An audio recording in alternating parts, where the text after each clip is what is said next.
Good morning students. ഇന്ന് നമ്മൾ discuss ചെയ്യാൻ പോകുന്നത് unit 2 concept of morality and moral education ആണ് നമ്മുടെ യൂണിറ്റ് 2.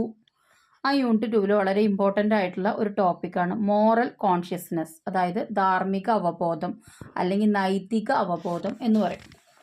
എന്താണ് നമുക്ക് അതൊന്ന് നോക്കാം. Moral consciousness, like intelligence, is a natural endowment which requires an appropriate environment or education for its full flowering in human personality. എന്താ പറയുന്നത്? നൈതിക ബോധം അല്ലെങ്കിൽ ധാർമ്മിക അവബോധം എന്ന് പറയുന്നത് നമ്മുടെ ബുദ്ധിയുമായിട്ട് സമാനമായൊരു കാര്യമാണ്. ബുദ്ധിയുമായിട്ട് അതിനൊരു ബന്ധമുണ്ട്. അതൊരു സ്വാഭാവികമായ അവകാശമാണ്. എൻഡോമെൻറ്റ് മീൻസ് അവകാശം എന്നുള്ള അർത്ഥം. അതൊരു സ്വാഭാവികമായ അവകാശമാണ്. Which require an appropriate environment or education for it's full flowering in human personality. ഒരു വ്യക്തിക്ക് അതിൻ്റെ പൂർണ്ണമായ വികാസത്തിന് അനുയോജ്യമായ പരിസരം അല്ലെങ്കിൽ വിദ്യാഭ്യാസം ആവശ്യമുള്ളതാണ് എന്നാണ് നമ്മുടെ മോറൽ കോൺഷ്യസ്നെസ് പറയുന്നത്. ഇനി it is inborn but not in the sense that man is good by nature, as Rousseau and other romantic naturalists has asserted. എന്താ പറയുന്നത്? എന്നാൽ ഇത് ജനനശേഷമാണ്. അതായത് ഈ ധാർമ്മിക അവബോധം വരുന്നത് ജനനശേഷമാണ്.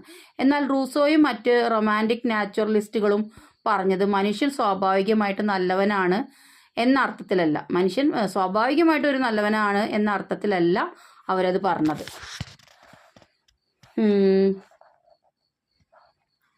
Man in fact is born with two kind of forces, one that leads to self-preservation with instinct that lead to aggression, anger, jealousy, fear, drive for sex and like. എന്താ പറയുന്നത്?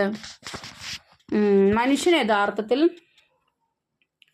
രണ്ട് തരത്തിലുള്ള പ്രേരണകളുമായിട്ട്, അതായത് രണ്ട് തരത്തിലുള്ള കാര്യങ്ങളുമായിട്ടാണ് ജനിക്കുന്നത്. മനുഷ്യന് രണ്ട് തരത്തിലുള്ള പ്രേരണകൾ അല്ലെങ്കിൽ രണ്ട് തരത്തിലുള്ള കാര്യങ്ങളായിട്ടാണ് ജനിക്കുന്നത്. അതിൽ ഒന്നാണ് സെൽഫ് പ്രിസർവേഷൻ, അതായത് സ്വന്തമായിട്ട് ആത്മസംരക്ഷണം, സ്വന്തമായിട്ട് സംരക്ഷിക്കാനുള്ള കഴിവ്.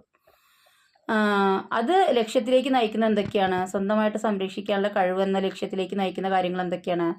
ആക്രമണം, കോപം, ദേഷ്യം, ഭയം, അതുപോലെ തന്നെ ലൈംഗികതയ്ക്കുള്ള പ്രവണതകൾ തുടങ്ങിയവയാണ് ഈ സെൽഫ് പ്രിസർവേഷനിൽ അടങ്ങിയിരിക്കുന്നത്. അടുത്ത് പറയുന്നത് ഏതാണ്? നെക്സ്റ്റ് പറയുന്നത് the other that leads to social preservation, like love, affection, sympathy, care, compassion, empathy, consideration for others, rationality, etcetera. എന്തൊക്കെയാണ് അടുത്തതിൽ പറയുന്നത്? അടുത്തതെന്ന് പറയുന്നത് സാമൂഹിക സംരക്ഷണമാണ്. നമ്മുടെ സെൽഫ് പ്രിസർവേഷൻ നമ്മൾ പറഞ്ഞു കഴിഞ്ഞു. അടുത്താണ് സോഷ്യൽ പ്രിസർവേഷൻ. സോഷ്യൽ പ്രിസർവേഷൻ പറയുമ്പോൾ സാമൂഹിക സംരക്ഷണം, അത് സ്നേഹം, അനുരാഗം, അതുപോലെ തന്നെ സമവേദന, അതായത് മറ്റുള്ളവരുടെ വേദന സ്വന്തമായിട്ട് തോന്നുക, കരുതൽ, ദയ, അനുഭവബോധം, മറ്റുള്ളവരെ കുറിച്ചുള്ള പരിഗണന, യുക്തി എന്നിവയാണ് രണ്ടാമത്തേൽ അടങ്ങിയിരിക്കുന്നത്. ഇനി in Freudian terminology, the former tendencies are id related, the later super ego related, and the ego act as the steering. എന്താ പറയുന്നത്? ഫ്രോയിഡിൻ്റെ ഒരു പദസമൂഹത്തിൽ, അതായത് ഫ്രോയിഡ് പറഞ്ഞ കാര്യത്തിൽ ആദ്യത്തെ പ്രവണതകൾ ഇഡിനുമായിട്ട് ബന്ധപ്പെട്ടതാണ്. എന്താണ് ഇഡ്? നമുക്ക് നോക്കാം. ഇഡിനുമായി ബന്ധപ്പെട്ടവയാണ്. രണ്ടാമത്തെ പ്രവണതകളാണെങ്കിൽ സൂപ്പർ ഈഗോയിനുമായിട്ട് ബന്ധപ്പെട്ടവയാണ്. ഈഗോ എന്നത് എന്താണ്? അവയുടെയൊക്കെ നിയന്ത്രകൻ, രണ്ടിൻ്റെയും നിയന്ത്രകനായിട്ട് നിൽക്കുന്നതാണ്. രണ്ട് പ്രവണതകൾക്കും ഇടയിൽ ഒരു സമമായിട്ടുള്ള ഒരു തുലനം, അതായത് ഒരു കൃത്യമായ ഒരു അവസ്ഥ ഒരുക്കുന്നത് ഈഗോ ആണ്. ഈ സിഗ്മണ്ട് ഫ്രോയിഡ് പറയുന്നത് എന്താ വെച്ചാൽ മനുഷ്യ മനസ്സിന് 3 ഭാഗങ്ങളുണ്ടെന്നാണ്. അതാണ് ഇഡ്, ഈഗോ, സൂപ്പർ ഈഗോ. അതിൽ ഇഡ് നമുക്ക് എന്താ തരിക? ഇഡ് ആനന്ദം തരും. ഇഡ് എന്ന് പറയുന്നത് ഇമ്പൾസീവാണ്. അതായത് ചെറിയ കുട്ടികളുണ്ടല്ലോ, അവർക്ക് എല്ലാം ആനന്ദമാണ്, അവർക്ക് എല്ലാം കിട്ടും എന്ന് അറിയാം. അതപ്പോൾ അവരെ സംബന്ധിച്ചിടത്തോളം ഒരു ആനന്ദകരമായ അവസ്ഥയാണ്. സൂപ്പർ ഈഗോ പറയുന്നത് ഒരു പ്രത്യേക ആയിട്ടാണ് പ്രവർത്തിക്കുന്നത്. അതായത് നമ്മളെ പോലുള്ള അഡൽട്ടായിട്ടുള്ള ആളുകളൊക്കെ സൂപ്പർ ഈഗോയിലൂടെയാണ് കടന്നു പോകുന്നത്. ഈഗോ ഈ രണ്ടിനിടയിൽ ഉള്ള ഒരു അവസ്ഥയാണ് സൃഷ്ടിക്കുന്നത്. അതായത് കുറച്ചൊരു 8 വയസ്സ് മുതൽ അല്ലെങ്കിൽ 6 വയസ്സ് മുതലുള്ള കുട്ടി, ആ കുട്ടിക്ക് അറിയാം അമ്മ അത് ചെയ്തിട്ട് ഞാൻ ചെയ്ത് ശരിയായില്ലെങ്കിൽ അമ്മ എന്നെ അടിക്കുന്ന കുട്ടിക്കറിയാം. അങ്ങനെയുള്ളൊരു അവസ്ഥയ്ക്കാണ് നമ്മൾ ഈഗോ എന്നുള്ള സ്റ്റേജിന് പറയുന്നത്. അതിനാൽ ഇമ്പൾസുകൾ സാമൂഹ്യപരമായിട്ട് അംഗീകരിക്കപ്പെട്ട രീതിയിലാണ് കുട്ടികൾ പ്രകടിപ്പിക്കുന്നത്. കുട്ടികളല്ല, മൊത്തത്തിൽ നമ്മൾ പ്രകടിപ്പിക്കുന്നത്, മനുഷ്യ മനസ്സ് പ്രകടിപ്പിക്കുന്നത് എന്നാണ് പറയുന്നത്. ഇനി അടുത്ത് നോക്കൂ. Moral consciousness is intimately related with social preservation. എന്താ പറയുന്നത്? Moral consciousness is intimately related with social preservation. ഈ ധാർമ്മിക ബോധം സാമൂഹിക സംരക്ഷണം എന്നതുമായിട്ട് വളരെയേറെ അടുപ്പം പുലർത്തുന്നതാണെന്നാണ് പറയുന്നത്.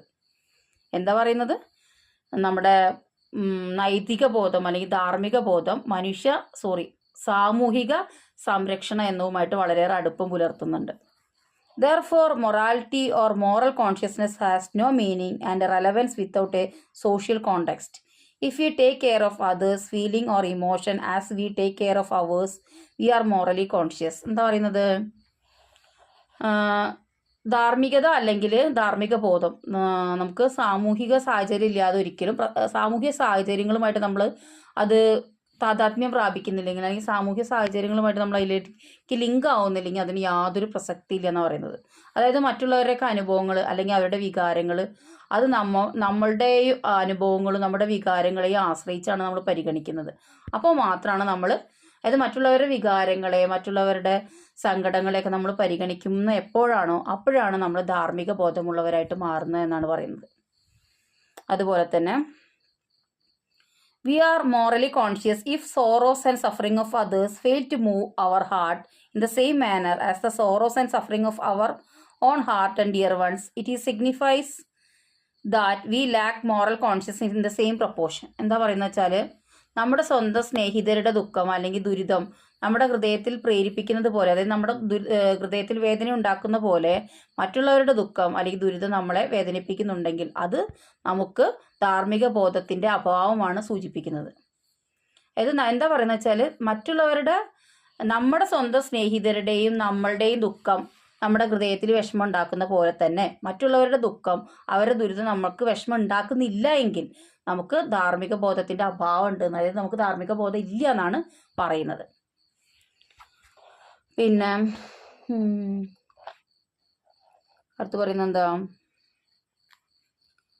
Such consciousness is innate or inborn, as already pointed out, but its nurturance depend on environmental forces acting on human being, including education.